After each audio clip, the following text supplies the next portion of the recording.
Hello everybody, welcome to Build Fly Go. So if you're following us on Instagram, you might have noticed a slight change to the airplane. The big N numbers are back, and what that means is we might have a trip coming up. To Mexico. Yeah, we do have a trip coming up. So this is our sanity trip. Many of you guys remember the Brazil trip and how it was fantastic and it was so easy to do. Definitely the Bahamas and the Caribbean section. And we had talked about doing a big trip in 2021 with, all of our friends and followers could, hop on one of the many airplanes out there, possibly one of ours, and come with us to the Bahamas. And of course, that didn't happen with COVID and with the sort of the state of the world right now. But we have been doing a ton of research since, and we figured that we can safely do a trip, just us, to Mexico. And part of that is a friend of ours has a house in Mexico, in the sort of the southern Pacific coast of Mexico, and he flies there often, back and forth. He lives there part-time, he lives in the US part-time, and so we had some good conversations with him, with Rich, and we think we can do this in a way that is reasonable and safe and takes into account sort of what's going on with COVID right now. Yeah, the house is in Huatuco, which is, as I said, in the Pacific coast. And really, this is very similar to some of our other international trips, very similar to Canada and South America, the Caribbean. But I think one of the big things for this one is we've been really needing a trip.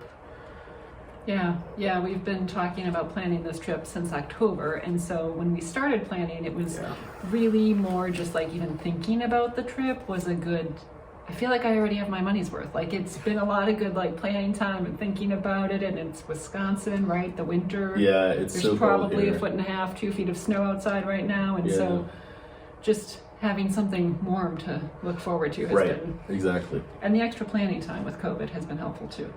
Yeah. So a little bit about the trip. As Mary mentioned, we've been talking about this for a while, and I did mention the big N numbers. Because the big N numbers are required if you're going to cross the U.S. border. It's almost like we scripted this. Yes, so the big N numbers are a requirement for crossing the U.S. border, and different countries have different requirements for N numbers. I don't know exactly what they are in Mexico, but we know that the international ICAO, International Civil Aviation Organization, I don't know. They say that 12-inch N numbers are approved.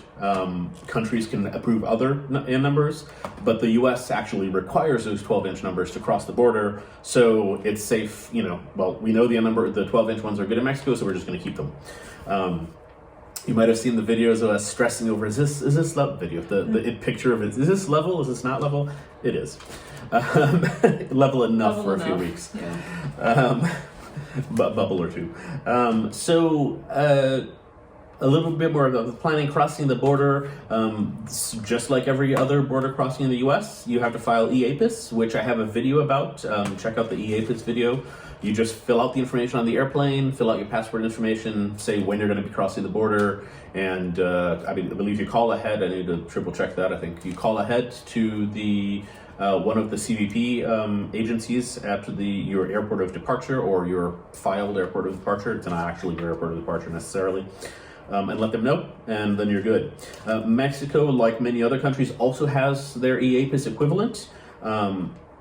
And I did a little bit of research on that, and it's there's a website where you upload a spreadsheet, and there's some craziness. And then we found this app called FlashPass, which takes care of all of it for you. They're not sponsoring us. It came well recommended, and there's a 30-day trial, so we figured let's try this out. And so far, it's actually been pretty good, right? Like it scans your passport and it creates the eAPIS manifest for both the U.S. and Mexico. So we're going to try it out and see if we keep using it going forwards. We're leaving Madison probably in the coming week, which is the first week in February, and flying down to Texas. We're thinking we're going to overnight near San Antonio, which, depending on what the wind is doing, is anything from a 6-hour to an 8-hour flight from here, which is plenty of time. Like I don't like to spend a lot more time than that in an airplane, no matter how big the airplane is. So in a tight little airplane, that's enough. So we overnight there, and then get up bright and early, and we'll have our manifest filed and all that kind of stuff. And we're going to file IFR for the border crossing, only because I just find it easier to deal with IFR flight plans than file via FAR on the website. I guess you can do it in the app as well in Garnet Pilot. And then you have to call and get, it's just like, no, I'll just file IFR. We cross to our airport of entry in Mexico. It has to be an airport of entry. And we're just going to do border entry there. And we've already reached out to local contacts to help us with that. So hopefully that'll be smooth. And then Veracruz, which is about 2/3 of the way down Mexico's Gulf Coast. A larger airport there, just for fuel and bathroom break and things like that. And then straight south from Veracruz, same day, to Huatuco. I hope I'm saying that right. I'm probably, where we cross the mountains to get there. So we're going to be up in the 14,000 foot range. So we brought oxygen for this trip. We didn't on the Brazil trip, and we sort of wish we had once or twice, but we just didn't have the load for it on the Brazil trip. This is a much shorter trip, and there's not a life raft in the back. Yeah. You've seen the video, we sold the raft, and so there's no life raft in the back. We're over land the entire time, so we might nick a little bit of the Gulf Coast, but we're going to be within gliding range of land the entire time, so we're not worried about that. So no need for a raft. So we did pack some emergency supplies, but nothing similar to like what we had to do for the raft or the life jackets. Yeah, exactly. So we have, we have water rations and food, first aid kit. Yeah, things like that, right? We are going to be carrying our PLBs and the inReach, so you can track us on the inReach. I'll have the link in the description of this video. I'll also have the link to the house that we're staying at. He does Airbnb it, and it looks phenomenal, and we're really looking forward to that. Yeah. What else are we carrying in the plane? Just supplies, right? Just supplies. Like spare parts. Not a ton of spare parts again, because we're not going to be over anything crazy. And we'll be in the U.S. for half the... Yeah, exactly, yeah. Right. Yeah. The Mexico section is like 5 hours total or something like that. Charts have been interesting for this one. I don't quite get why it's been harder to get Mexico charts, but it has. Garmin Pilot doesn't have Mexico charts. Our G3X database subscription does from the description, and we've tried to install the Mexico charts in G3X, and only some of them loaded, so I'm waiting to hear back from Garmin on that. By the time you see this video, it's probably going to be sorted out. So one of the things we did is there's a different app. It's FlyQ EFB, I believe. Seattle Avionics, I believe, is the one who publishes that app. And they have Mexico charts, and they also have a 30-day trial. Again, not a sponsor, not giving us any money, nothing like that. I'm just using their trial to get the Mexico charts. Which is really nice. So their trial actually has all of the VFR charts and all of the IFR charts and approach plates and all that kind of stuff. So yeah, let's give that a try and see how it goes. FBOs? Yeah. So we're self-handling at the FBOs, save a little bit of money. Also, it's just easy enough to do, right? It really is, yeah. And I think this is one of the things that we learned from the Brazil trip was you can pay handlers and you can pay the big FBOs, the big brand name FBOs that we all know in the US are all over the place. And you can pay them, but it's hundreds of bucks per landing for them to just handhold you through paperwork. Right. Yeah. And we found that honestly, the paperwork is all the same. Right? Like in every country that we stopped, it was okay, so you land and the tower guy is like telling you where to park, because pretty much everywhere there was a tower. If it wasn't big enough to have a tower, they didn't care about paperwork. So you ask the tower guy, okay, so where do we go to do our paperwork? And he says, oh, that door right there, you're parked in front of it, right? Like he's going to park you near it anyway. And then you go in and you pay your fee. And you can really do this pretty cost effectively. From what we've found, Mexico is just a few bucks for landing fees for some of the big airports, which is, I'm happy to, pay it to support, aviation down there. And it looks like fuel is going to be cheaper than Brazil, which is nice. So it's the same thing. You land, you ask for the fuel truck, you figure out where to file your papers, file your flight plan, and then you go. Yeah. Easy enough. The bathrooms work the same. The other thing we learned is we're packing our own tow bar this time. Yes. We had some issues with other people towing our airplane in the past in Puerto Rico and in other places, and we've decided we're just going to carry the tow bar in the plane. Got to wait for it. Yep, we can handle it this time, and this way nobody touches the plane, right? Like you taxi it into place, you tie it down, you tow it yourself. Nobody else touches it. Easy enough. So I guess a couple of things on COVID safety. I know people have different risk tolerances, maybe? That's not quite it. Yeah. Different opinions about COVID? Sure. We believe it's real? Yes. But most importantly, we don't want to gamble with it, right? So it's not worth the risk. So we're doing everything we can to stay safe.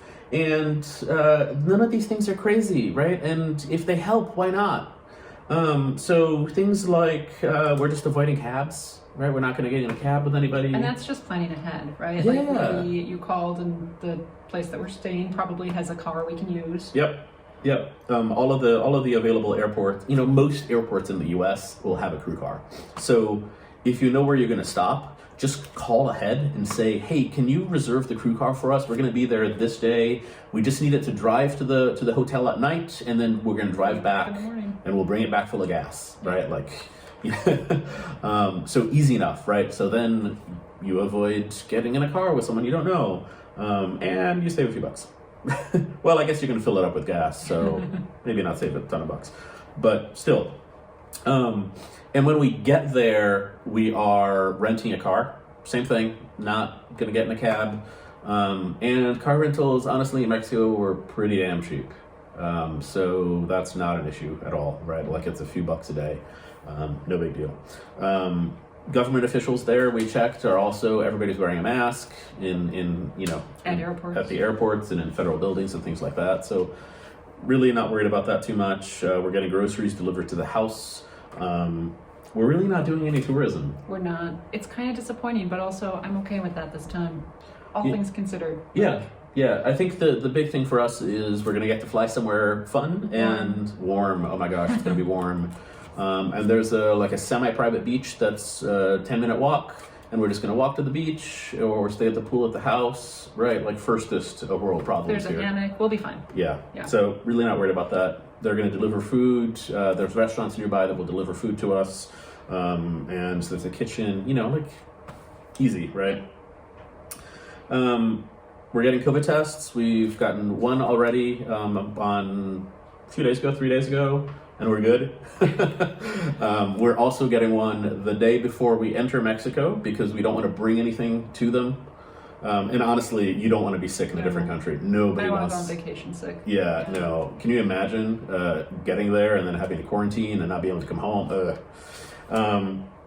And then again, the U.S. government has just imposed requirements for COVID tests for people flying into the U.S. I think driving into the U.S. as well. I don't know. So we just talked to our insurance company, and they cover COVID tests.